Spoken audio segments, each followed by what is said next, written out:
that's the magic. When all those things come together in their own way, then there's the magic. I think where it starts to break down is exactly the expectation. Okay, I'm going to a Tech 1 class because I'm going to learn, how to dive to 150 feet, and I don't have a back kick yet. Yeah, And the class becomes all about the back kick. And you go, well, that's the progression breaking down. exactly. Or if you come to a class and you say, okay, hey, I want to, learn how to do, team ascent, and you describe it and you make them write down all the scenarios and you show them a video of teams ascending. You say, you get it? And they go, yeah, okay, great. Now you've learned team ascent. That's the experience part of it breaking down. Hmm.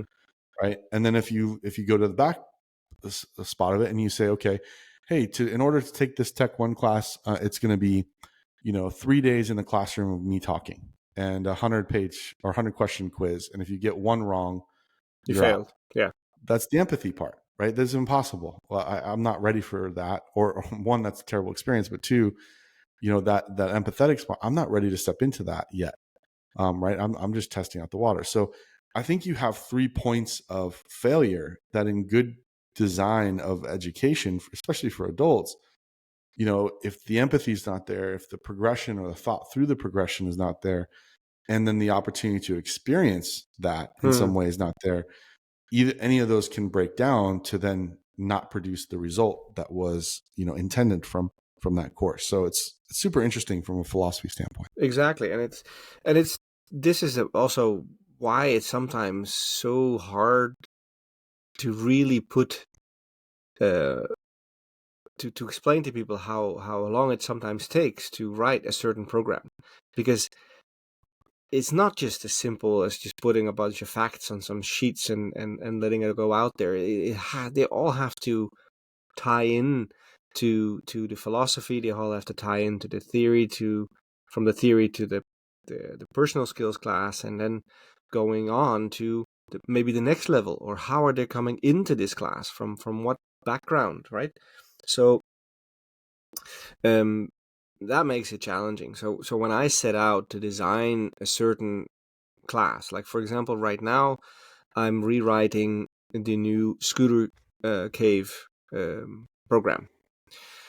And it was some instructors are out there and they're saying, hey, just put it out there, we're waiting. Yeah, but it's not that simple, right? It sounds Right. like a very simple thing to do, but it's a tricky one to put into play, because hey, it has to work from all levels. It has to be okay overhead for a simple recently cave 2 diver, but also someone who might have a ton of experience cave diving and might even already be on rebreathers with this scooter.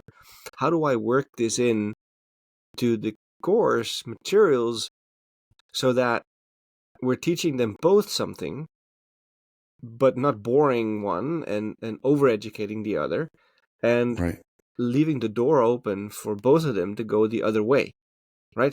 And that's the interesting part. I mean, that's the challenging part from a design point of view. It's like, how do we keep this in such a way that it's timeless, but applicable to a multitude of levels? That's the interesting stuff. Yeah.